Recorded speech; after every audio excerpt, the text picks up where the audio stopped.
Continue with the trends of in the modern Orthodox and general Eastern Christian theology. Well, the thing is that if we take two branches of Eastern Christianity, the Byzantine and the Oriental, essentially during the 20th century, intellectually somehow the Byzantine part was leading.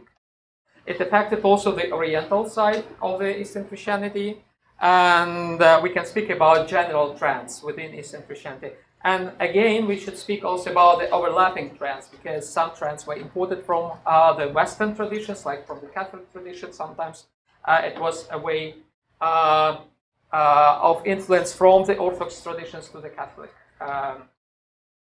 intellectual and spiritual traditions, if you want. So I would identify several trends in the 20th century.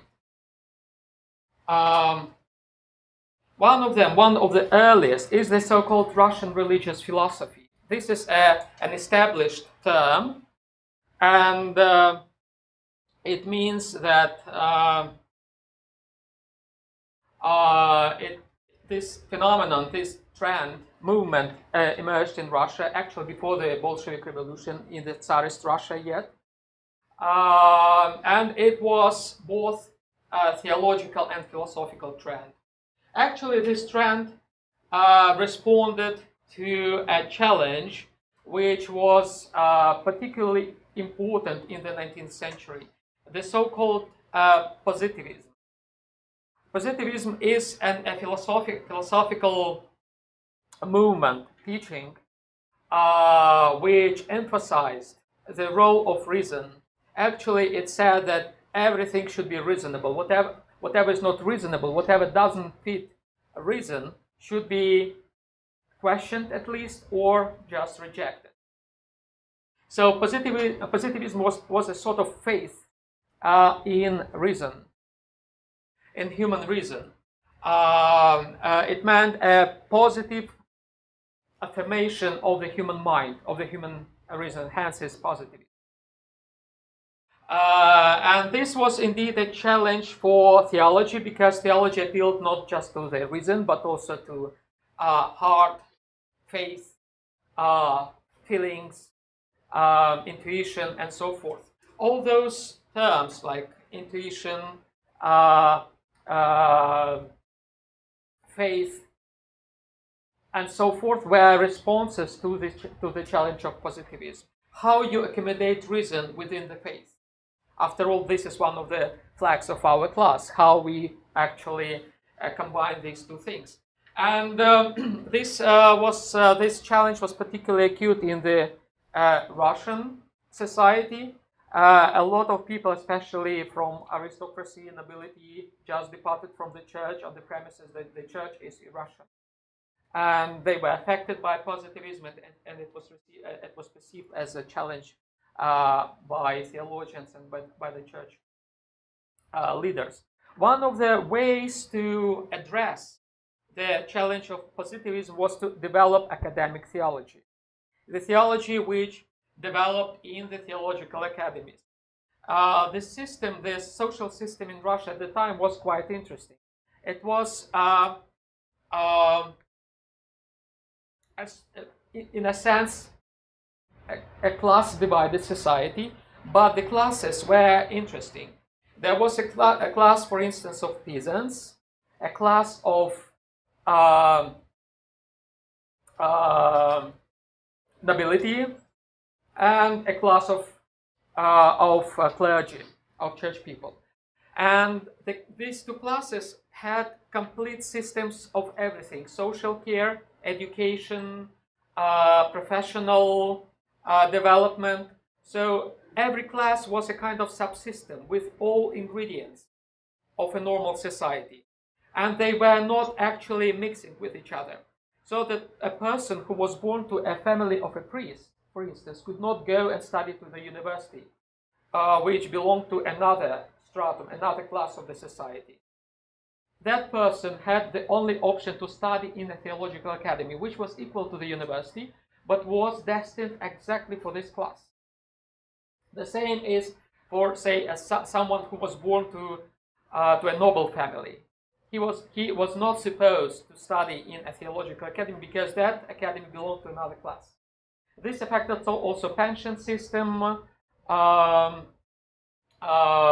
salaries, and so forth. So they were rather isolated pieces of the society with all the social structures independent from other classes in the same society.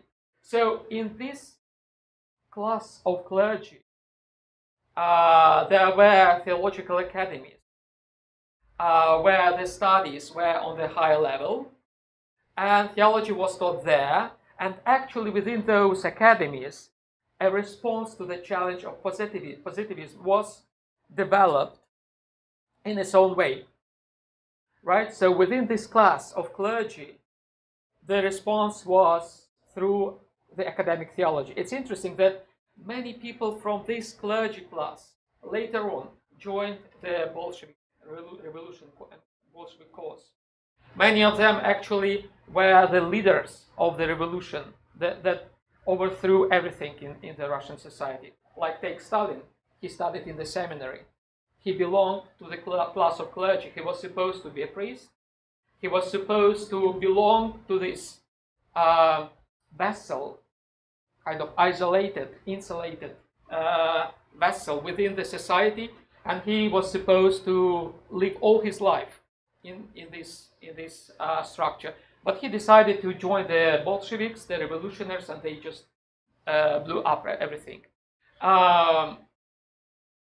So that was one of the responses to the challenge of positivism. Another response to the challenge of positivism was developed within the classes that didn't belong to clergy. The class of nobility, university figures, university professors and students.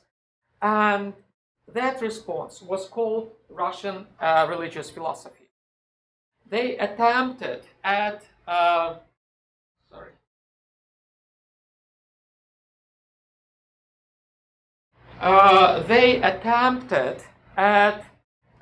synthesizing philosophy and theology.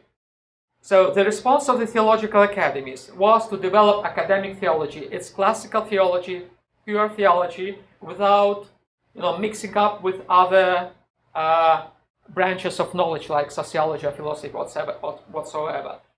In the universities, in the class of nobility and intellectuals, the response that they developed was to mix up theology with philosophy, sociology, which was just to be born at the time, and history, critical reasoning, and so forth. That's how the synthesis of the Russian religious philosophy emerged, and it was based on earlier attempts of achieving a same synthesis. A century before that, in the beginning of the 20th century, in Germany, in the framework of the German idealistic philosophy, philosophers who did not want to break up with the church wanted to create a kind of synthesis between philosophy, idealistic philosophy, remember we were discussing it, and theology, classical Protestant theology. Such figures as Schleiermacher, for instance, attempted creating a theological system which would be completely reasonable, which would be completely compatible with rationality.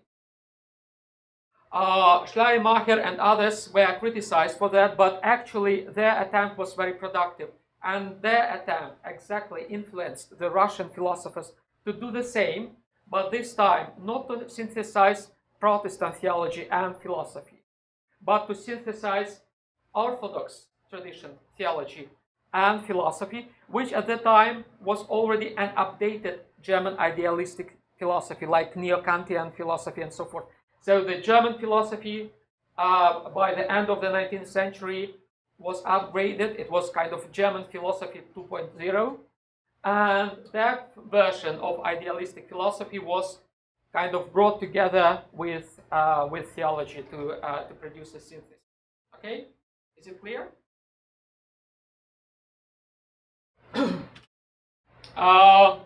And one of the pioneers of this synthesis was Vladimir Solovyov.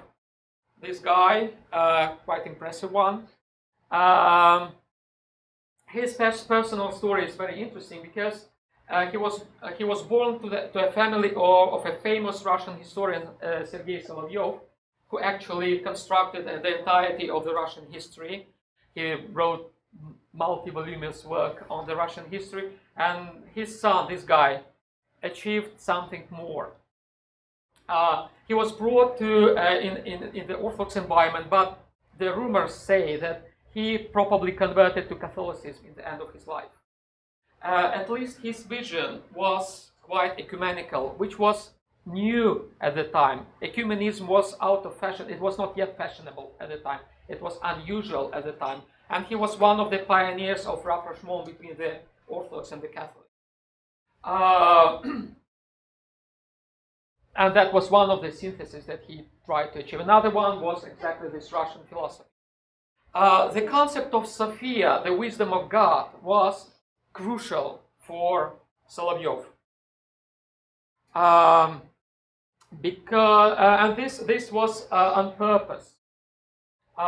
Sophia as a wisdom is rational.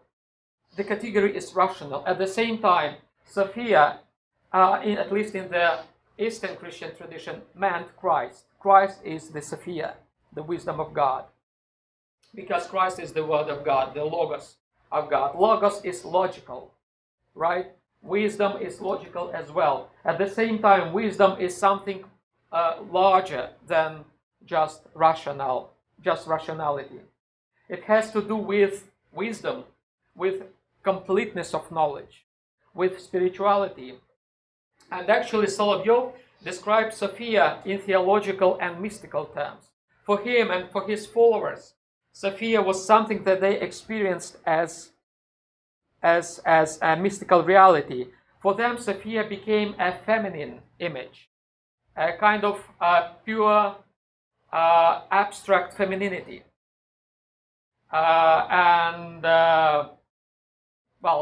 Sometimes it even reached, the grade of eroticism, theological eroticism. They ostracized, on the one hand, Sophia, detached it from Christ, from the personality of Christ. On the other hand, they assigned to Sophia the image of a woman, a lady. Moreover, they said that Sophia is a forgotten theological category. It's something like the fourth hypostasis of God. God Father, God Son, God Holy Spirit, and Sophia, wisdom. So this concept had a theological implication which was not accepted in the church. But again, at the core of this category was exactly the attempt to synthesize rationality and faith. And Sophia, the image of Sophia, was probably the best concept or image to bring together wisdom, rationality, and faith. Okay? Another figure in the same movement of theology, what has been called Sophiology, which is an essential part of the Russian religious philosophy, is a priest, Father Pavel Florensky. He was a person of style. He knew a lot of poets, artists who belonged to the so-called Silver Age in Russian literature, poetry, painting, and so forth. This was a unique epoch in the sense that it produced many artists, poets, and so forth.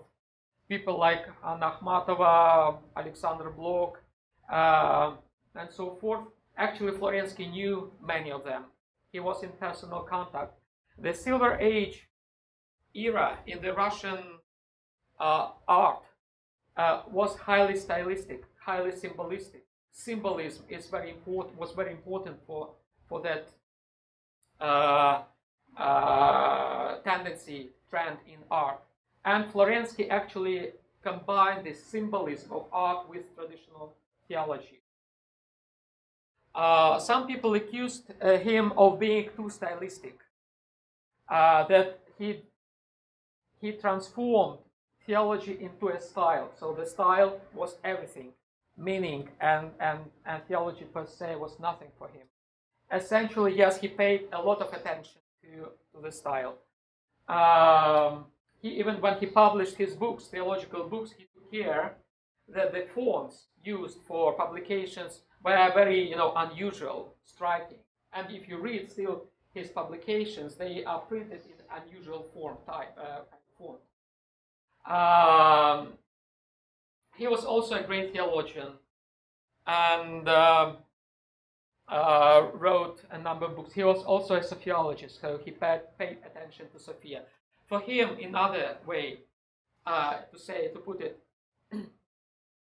sophiology became a way of rapprochement not just between reason and faith, but between faith and modernity, the entire cultural life. Intellectual life was just a part of the cultural life, and he took culture at large, and this culture included poetry, music, well, people like Stravinsky and so forth. Probably you know some names. They belong to that culture, and Florensky actually tried to bring them in touch with theology and to synthesize a thing which is not theology anymore. It's more than theology. It's something that includes also artifacts, the pieces of art. Okay. Actually, after the revolution, he did not immigrate. He did not leave Russia. He stayed in the Soviet Union, and he turned to physics. He became a scholar in physics. Another important figure in this trend was another priest, Father Sergei Bulgakov. His story is also interesting. He was born to a family of a priest in Russia, so he was supposed to be a priest himself as well. But he lost his faith when he became young, and he joined Marxists. He became a Marxist, a rather radical Marxist. Then he, just on the eve of the revolution, of the Russian Revolution of 1917, he began rediscovering his roots, and came back to the church again. Now, with a strong background in economic philosophy, he studied economics, and he produced quite good books in economics theory from the Marxist perspective, of course. Then it's interesting that in his later writings, he tried to synthesize Orthodox theology and Marxist economy or economic science. A funny enterprise. And he also became a theologian, a philosopher, and also he used the concept of Sophia as a kind of key to his entire system. He described that he actually had an experience of Sophia when he visited the gallery in Leipzig. In Dresden. In Saxony. There is the Sixteen Madonna in Dresden, and he described his experience that he saw this picture as a sort of revelation of Sophia. It was a profound mystical experience to him that imbued him to this trend of sophiology, which began with Vladimir Solovyov. There is an interesting painting where Bulgakov and Florensky are depicted together. The painting is called The Philosopher. Bulgakov was still a lay person, Florensky was already a priest. And this is another photo of Florensky when he was in Gulag. Actually, he perished in Gulag. We don't know when and where he died. This is one of his last pictures when he was photographed by the Gulag authorities.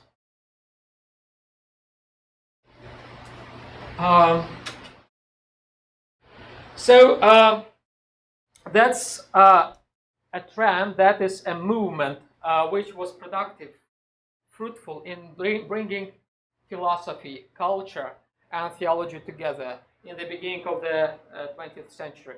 But it also caused criticism and rejection from the trend which you see now on the screen, the Neopatristic synthesis trend.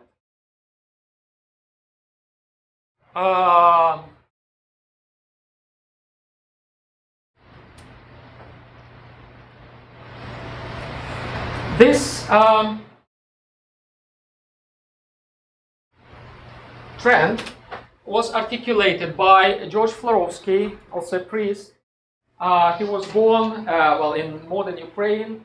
Then he was trained as a historian. After the revolution, he had to emigrate to Europe, to Prague, to the Czech Republic, Czechoslovakia at the time, then to Paris, and ended up eventually in the United States. And he was a professor at Princeton and Harvard. He died he was intellectually an antagonist to Bulgakov, to Father Sergei Bulgakov. And he developed his own concept, his own way of merging, of marrying reason and faith, his own answer to this challenge of rationality. This answer was based on the fathers of the church. Florovsky, being a historian, moved to the patristic studies, to studies of the fathers of the church. And he said that what we need to do in order to answer to the challenges of our time is to go back to the fathers of the church and to study what they taught.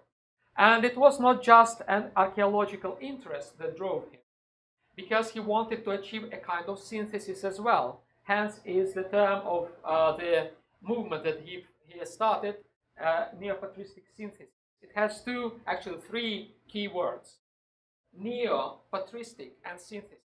Patristic, only one key word. Patristic has to do with the past. The other two pieces, neo and synthesis, have to do with the future, with the present and future. So he wanted to bring together the past and the modernity. And his answer to the question of how we deal with the reason was through the Neopatristic. He was critical about Bulgakov, and actually it's interesting, sometimes we develop ideas arguing internally with someone whom we don't reveal, kind of constant person of reference. And Bulgakov was exactly such a person of reference for Florovsky. He didn't like him, he hated him, probably. They were friends, he communicated nicely, but they disagreed fundamentally. And I would identify the nature of their disagreement as ideologically biased. Ideological. Remember, we were talking about ideologies, how they affect the church and theology. This is the case of ideology being affecting the church and the theology. If we take the Russian religious philosophy, Sophiology, people like Solovyov, Florensky, Bulgakov, they were kind of open-minded. They were liberals in a sense, right? They tried to produce something new. Their answer to the dilemma between reason and faith was very progressive. Florovsky's answer was rather conservative. So ideologically, he was more retarded somehow, more conservative. And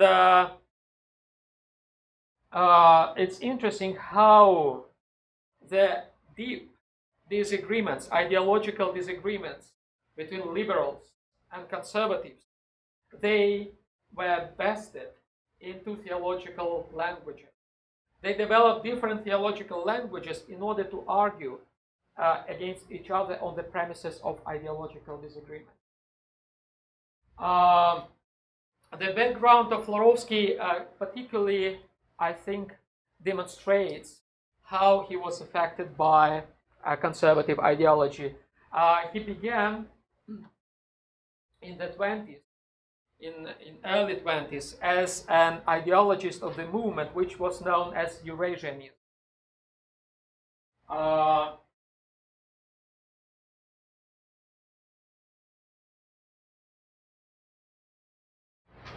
which has to do with Eurasia, which stated that Russia is not Europe, it's not a part of the Western world, it's not a part of the Eastern world, it's a sufficient, self-sufficient value, a self-sufficient civilization, which is a Eurasian civilization. That was the point of Florovsky. This was a purely geopolitical, political teaching. Of course, he departed from that teaching later on. But this kind of anti-Western bias, ideological bias, conservative one, stayed with him and was embodied in his Neopatristic synthesis. Yes, please. So, the ideology of the church was a lot more anti-Western. It was anti-Western. It was anti-Western, and even in Neopatristic synthesis, Florovsky was radically anti-Western. He said, what we need to have is the Greek fathers. We don't need to have Latin fathers, Western fathers. Even though he knew Augustine and other Western fathers, certainly, but he said that we have to have the Holy Hellenism. He was a pro-Hellenic. That's why he's admired, he's loved by Greeks nowadays, because he preached Holy Hellenism. And it's kind of, if you meet a Greek, especially from the older generation, and they say, I listened to the lectures of Florovsky, it was like, well, I won a Nobel Prize.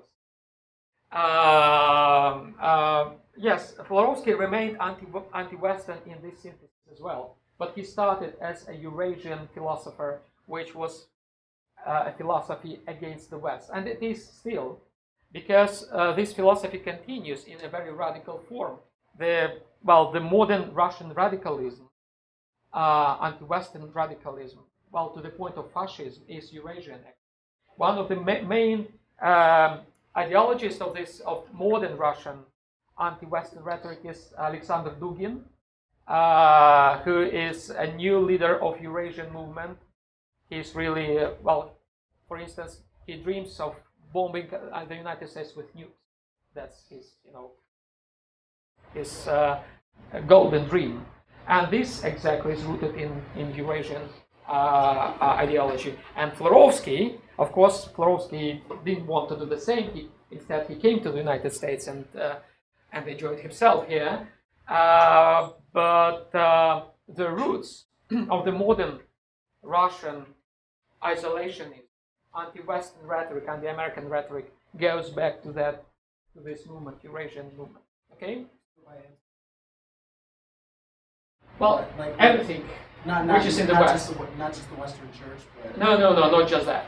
Well, the Western Church is a part of that, certainly. But it's not just about the Western Church. Yeah, is it clear? Yeah? Of course, Florovsky himself was not as radical as you may see him. He was a scholar, a rather difficult personality, but still he was a scholar. And he wrote many books, which are highly estimated. And he started this movement, which has many subscribers still. So a lot of people identify themselves still with this Neopatristic. So you see, it rides this project rides on the patristic identity. Remember, we were discussing this patristic identity in the beginning of our class, that it constitutes an essential part of the Eastern identities, and how this identity, patristic identity, transforms itself to a kind of ideology.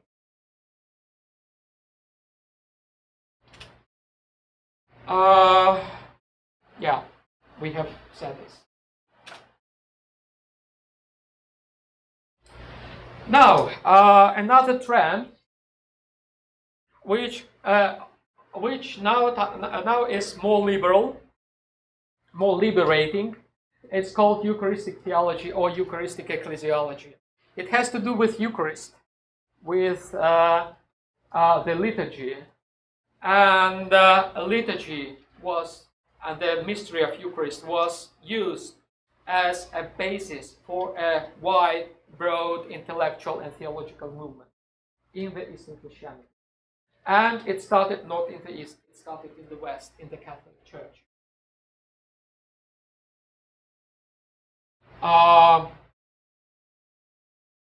Why Eucharistic ecclesiology or theology became popular in the Eastern Church? Because it reflects the central role of rite, of liturgy in the Eastern Christian tradition. Liturgy is really important. Sometimes one feels that it is the only important thing in the Eastern Christianity, and that's why no surprise that Eucharist was used as a pretext for a wider intellectual movement. Liturgy offered in this movement, through this movement, liturgy offered a starting point or a prism through which an entire spectrum of theological and social phenomena were seen and are still seen. So we consider, say, social work, justice, and so forth, all the issues through the Eucharist. That is the optics that Eucharistic ecclesiology or theology gives. Okay? And there is a paradox in this movement, because in the 20th century it became a liberation movement. It's a kind of analogy of liberation theology, well, not to the same radical extent probably, but essentially Eucharistic ecclesiology helped to pull down the walls between clergy and laity, between ordinary people and hierarchy. This role was contrary to the role that Eucharist played in the Middle Ages, both in the East and in the West, because the concentration of the Church on Eucharist in the Middle Ages played just the opposite role of building walls between the clergy and laity. Because Eucharist was something which was celebrated only by clergy, sometimes without at all participation of laity, of lay people, and this ossified, this made stronger, harder, the separation between the clergy and the laity. That was in the Middle Ages. In the 20th century, just the opposite. The same centrality of Eucharist played a different role. Okay? And as I said, it is not originally an Orthodox movement. It was born in the Catholic milieu. The proponent of this movement among the Catholic theologians was the Cardinal Henri de Lubac, who famously said the Eucharist makes the Church. And the Orthodox theologians just continued this line of thought. Among them was Father Nikolai Afanasiev, an immigrant theologian who ended up in Paris. He was a professor at Saint Serge Institute, Theological Institute in Paris. And he was an Orthodox pioneer of Eucharistic theology. And he had his own interesting ecumenical project regarding particularly the rapprochement between the Orthodox and the Catholic churches, based on the Eucharistic theology.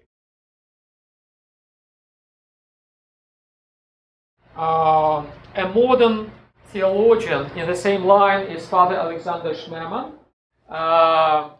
He was born in the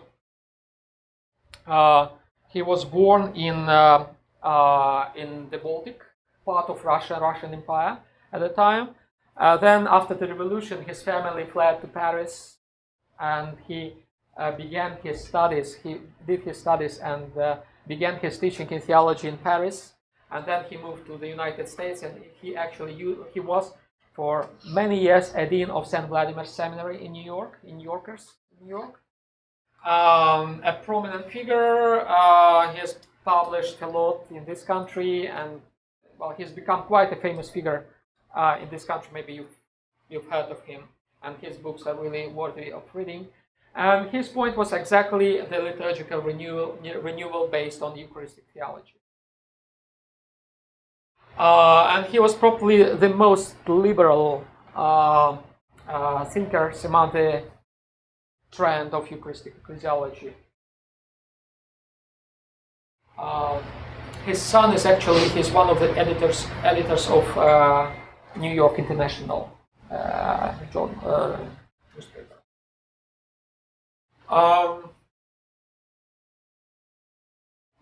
So that's probably the most famous figure in Eucharistic ecclesiology or theology. And there is another one, Metropolitan John Zizioulas. He's metropolitan, he's a bishop of the Ecumenical Patriarchate. He is probably the most known theologian who lives. Schneemann died quite a few years ago, and Zizioulas still lives. Until this year, he was a co-chair of the Dialogue with the Catholic Church. And he developed a distinct type of Eucharistic ecclesiology which advocates primacy. So he deals with the concept of primacy, which is at the core of the Orthodox Catholic dialogue.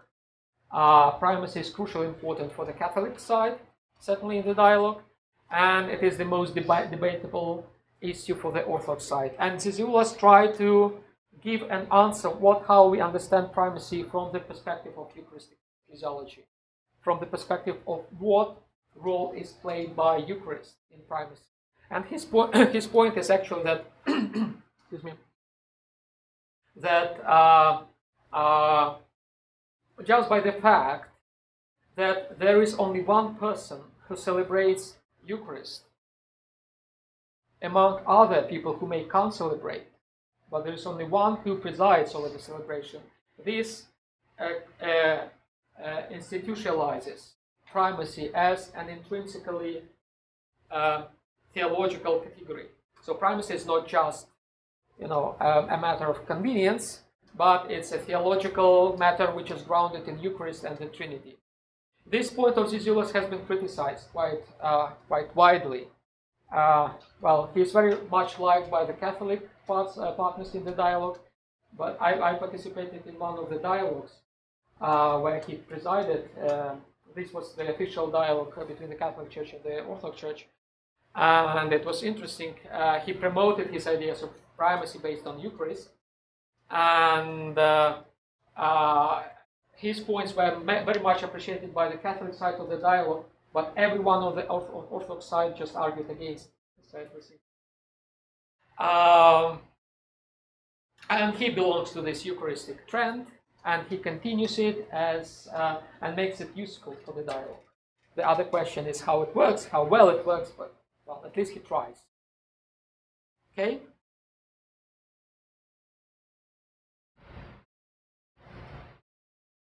Well, another trend, this time more conservative trend is called Neo-Palamism. We see how we move. We started with Russian religious philosophy, which is a rather liberal trend. Then Neopatristic synthesis, which is in the dialectical relationship to the Russian religious philosophy as a conservative trend. Then Eucharistic theology, which is again liberal, and Neo-Palamism, which is another conservative trend, and they are all interrelated to each other. So they just continue each other in a dialectical way. The next one rejects the previous one, and then gets rejected by the next one. So Neo-Palamism is a trend. It's a rather modern trend.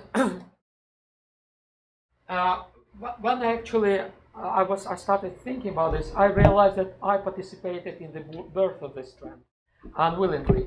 At that time, I studied in Athens. It was from 1995 to 2000.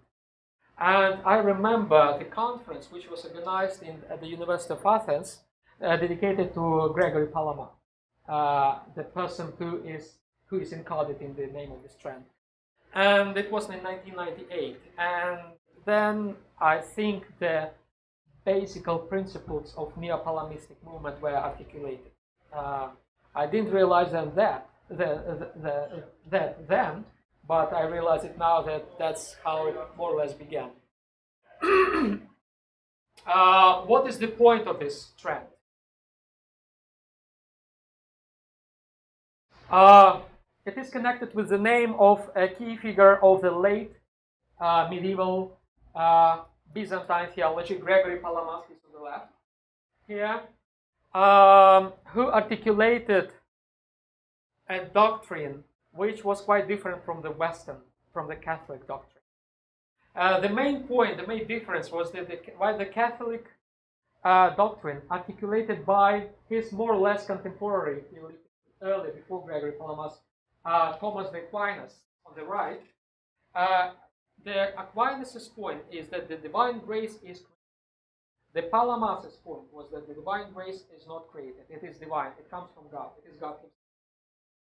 And the light on the Mount Tabor that the apostles saw when Christ revealed this to them was uncreated, while Thomas thought that it was created. So that is, speaking very roughly, the main difference was between Palamas and Thomas. Nowadays, at the modern iteration, the Neo-Palamists are anti-Western, anti-Catholic, and they ride on the thoughts and, more importantly, on the identity. The Neo-Palamite trend is apologetical. It tries to defend the traditional points, thesis of the Orthodox theology. It is implicitly directed against Neopalamism. You probably know, you may know what is Neopalamism. Neopalamism is essentially, it used to be an official doctrine, well, a semi-official doctrine of the Catholic Church until the Vatican II, essentially. So it was a way of dealing with the modernity somehow, but without giving up too much to the modernity. So it was a rather conservative movement in the Catholic Church.